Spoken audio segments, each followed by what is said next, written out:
वर्ष अगाडि बार्सिलोनाले आफ्नै प्लेयरलाई रेजिस्टर गर्ने पैसा किएन। Club was so broken that आफ्नै प्लेयरलाई फ्रीमा बेच्न परेको थियो जस्ट फर वेजेसको स्पेसको लागि। यो हप्ता नै बार्सिलोनाले दुईवटा प्लेयरलाई 180 मिलियन खर्च गरिसकेको छ। एन्थनी गोर्डनलाई बार्सिलोनाले न्यूकासलबाट 80 मिलियनमा किनेको छ। जुलियन अल्भारेजको लागि बार्सिलोनाको ओपनिङ बिड थियो 100 मिलियन, तर त्यो बिड भने रिजेक्ट भइसकेको छ। एथलेटिको मड्रिडले 120 देखि 125 मिलियन सम्मको बिड आश गरिरहेको छ। दुईटै प्लेयर्स एकदमै इलिट छ। सबले सोधिरहेका छन् कि पहिलाको पालि एउटा रेजिस्टर गर्न नसक्ने बार्सिलोना अहिले चाहिँ प्लेयरलाई धमाधम पैसा कसरी फालिरहेको छ। यसलाई राम्रोसँग बुझौँ है त। इमेजिन गर कि ला लिगाले बार्सिलोनाले एउटा ह्यान्डकफ लगाइदिएको छ जसमा 4 रुपियाँ कमाएपछि मात्र 1 रुपियाँ मात्रै स्पेन्ड गर्न मिल्थ्यो 4:1, तर अहिले भने त्यो ह्यान्डकफ खुलेको छ। They have just reached 1:1 rule. अब फेरि 1:1 रुल भनेको चाहिँ के हो भन्नु होला। 1:1 रुल भनेको चाहिँ पहिला 4 रुपियाँमा 1 रुपियाँ मात्रै खर्च गर्न मिल्थ्यो भने अहिले चाहिँ 1 रुपियाँ कमायो नि 1 रुपियाँ नै खर्च गर्न मिल्छ।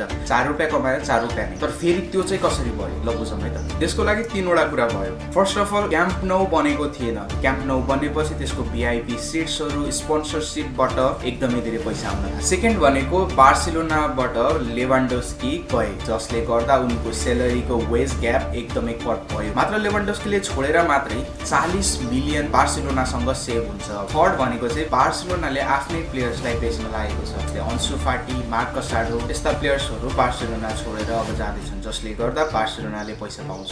पैसा भएपछि किन अल्भारेज र एन्थनी गोर्डनलाई मात्रै रोज बार्सिलोनाले भन्ने तपाईँहरूलाई लागिरहेको होला। त्यसको बारेमा नि बुझौँ है त। त्यसको लागि हामीले बुझ्नुपर्छ फ्लिकको प्लेइङ स्टाइल। फ्लिकको प्लेइङ स्टाइल भनेको चाहिँ एकदमै हाई प्रेस हो, बललाई जित्नु हो र अट्याक गर्ने इमिडिएटली। त्यसको लागि पर्फेक्ट हुन्छन् दुईजना, Anthony Gordon, Julian Alvarez. Anthony Gordon एकदमै फास्ट छ, एकदमै क्रुसियल गोलहरू हान्छन् अनि एकदमै हार्डवर्किङ छन् भने अल्भारेजको कुरा गर्ने भने एकदमै perfect number 9 for Barcelona. Imagine Anthony Gordon, Julian Alvarez अनि लमिन यामाल।